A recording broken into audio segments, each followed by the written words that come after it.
This device is an electromagnetic radiation detector. We will switch the power, 0, 0.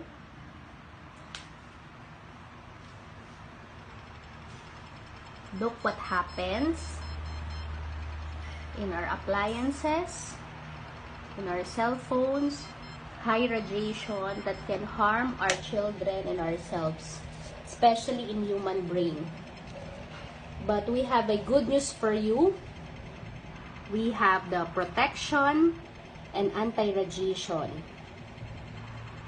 The quantum science, scalarize. Wow. Wow, 0, 0. Let's try again.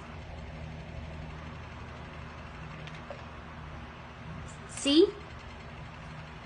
Again. Amazing.